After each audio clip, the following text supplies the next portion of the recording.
आज हम लोग जो है चैप्टर 10 ग्रेविटेशन गुरुत्वाकर्षण पढ़ेंगे।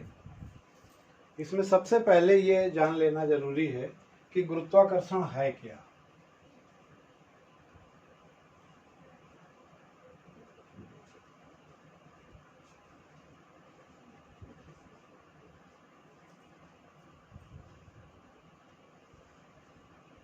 अगर इसका संधि विच्छेद करें गुरुत्वाकर्षण का, तो गुरु माने होता है भारी, और आकर्षण यानी भारी होने के कारण जो आकर्षण बल किसी वस्तु में है उसे हम गुरुत्वाकर्षण कहते हैं।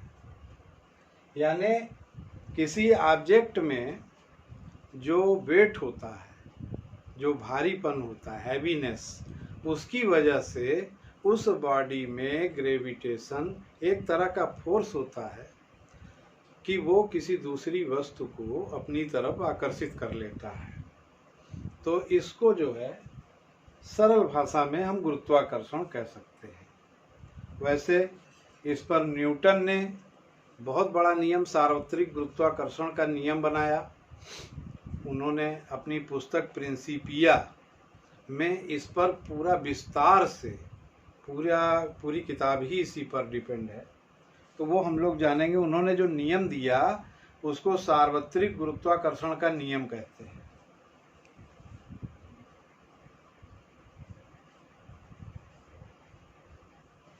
यूनिवर्सल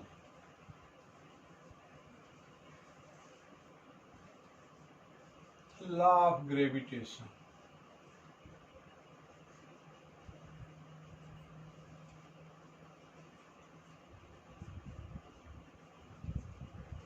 ये बहुत ही महत्वपूर्ण नियम है।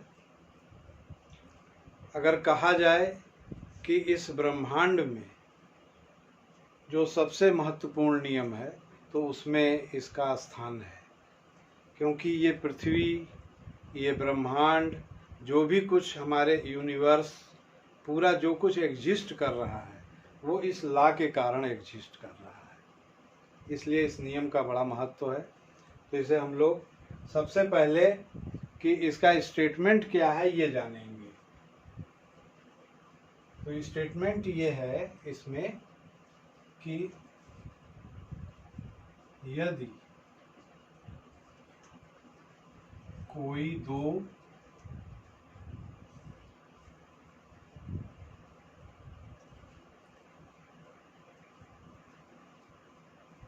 भारी वस्तुएं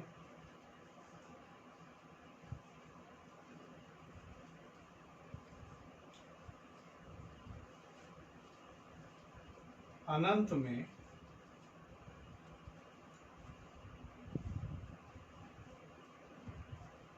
एक दूसरे से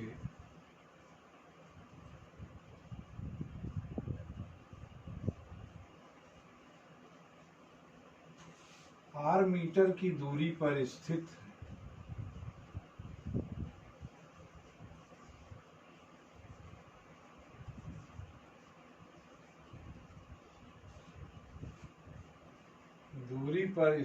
है,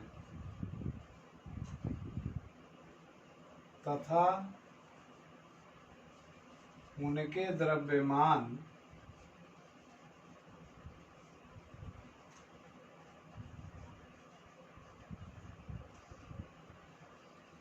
m1 तथा m2 है,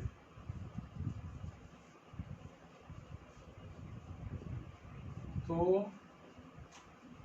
उनके बीच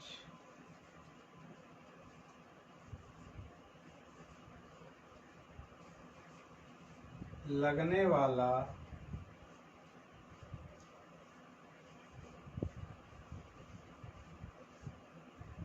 गुरुत्वाकर्षण बल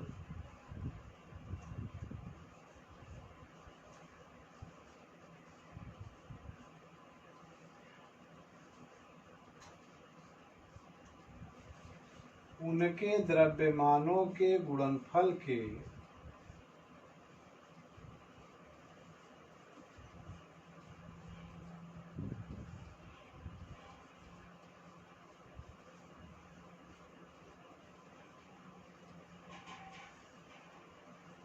उनके द्रव्यमानों के गुणनफल के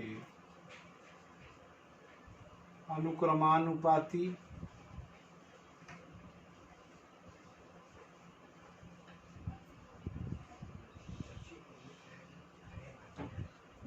तथा उनके बीच की दूरी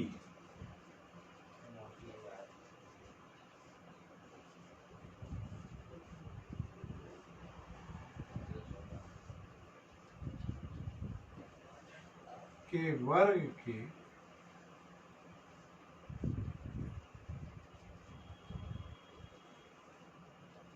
व्युत्क्रमानुपाती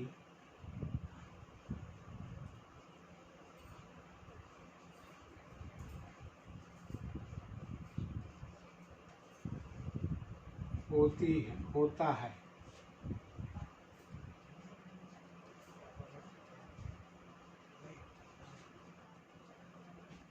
अब हम लोग इसे इंग्लिश में करेंगे।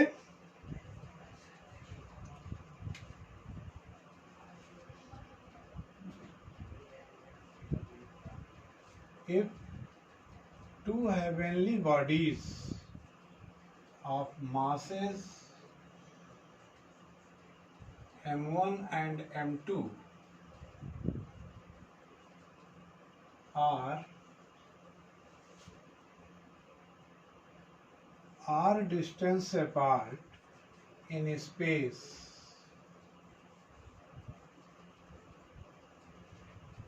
then the gravitational force acting between them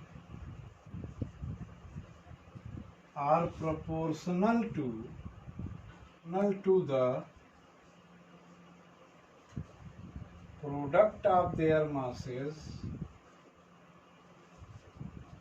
and inversely proportional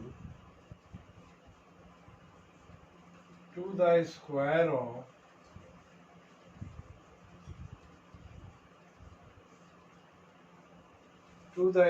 of distance between them, that is F proportional to m1 m2 ये मासेस हो गए अपॉन आर स्क्वायर। इस प्रोपोर्शनल को जब हम खोलते हैं तो एक कांस्टेंट आ जाता है जिसे यूनिवर्सल ग्रेविटेशन कांस्टेंट कहते हैं, सार्वत्रिक गुरुत्वाकर्षण नियतांक, कैपिटल जी से इसे प्रदर्शित करते हैं।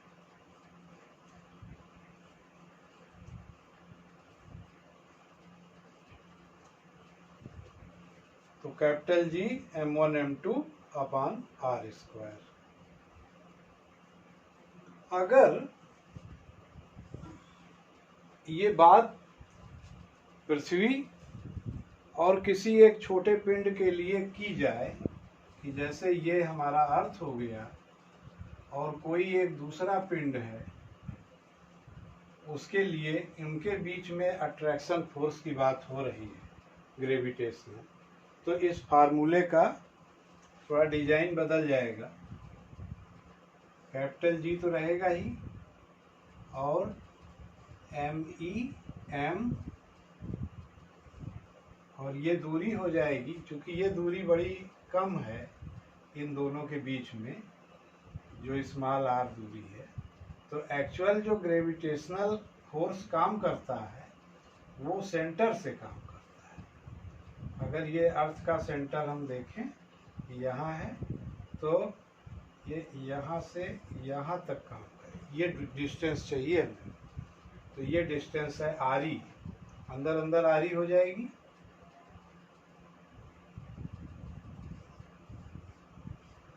वैसे तो अगर ये डिस्टेंस बीच में h है तो ये आर ई प्लस एच का स्क्वायर हो जाएगा, लेकिन ये h काफ़ी नेग्लिजिबल रहती है, इसलिए हम इस h को अगर इग्नोर कर दें तो G M E M upon R E square. इतना नोट कर लीजिए।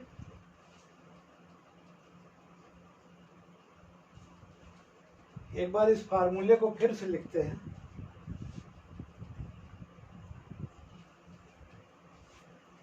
F is equal to G M E M, ये इसका स्टैंडर्ड फॉर्म है।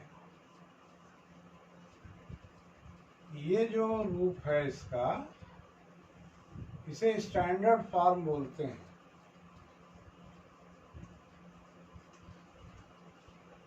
और ये जो कैपिटल जी हुआ, जिसे हमने कहा था कि यूनिवर्सल ग्रेविटेशन कांस्टेंट, इसकी वैल्यू होती है 6.67 इंटू 10⁻⁻11। और यूनिट क्या आ जाएगी इसकी, अगर हम जी निकालेंगे तो G is equal to FR² upon m²। तो न्यूटन मीटर स्क्वायर और kg -2, ये इसकी यूनिट हो जाएगी। ठीक है। अब इस कैपिटल जी के विषय में हम लोग थोड़ा और जानना चाहते हैं कि what is relation between capital G and small G. तो according to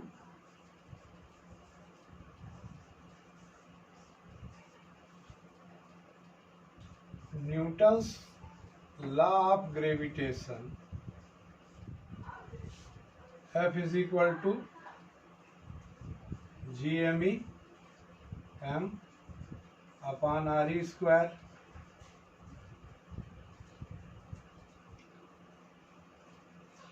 while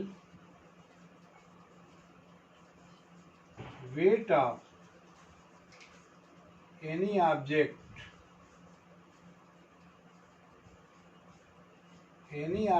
of mass m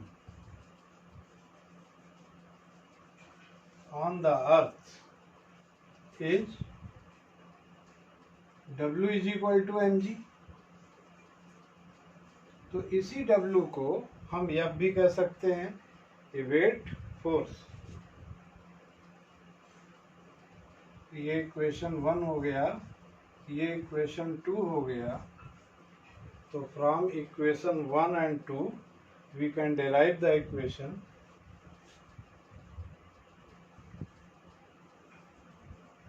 from first and second. mg is equal to GMEM upon RE²। तो ये m कैंसिल हो जाएगा and we get G is equal to GME upon RE²।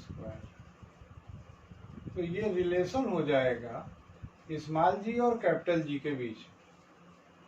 It means कि this G, जिसे कि gravitational acceleration बोलते हैं इसको, ये जी ग्रेविटेशनल एक्सेलरेशन है।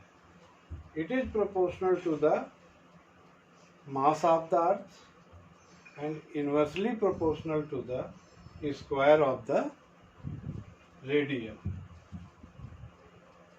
That is G proportional to me upon RE²।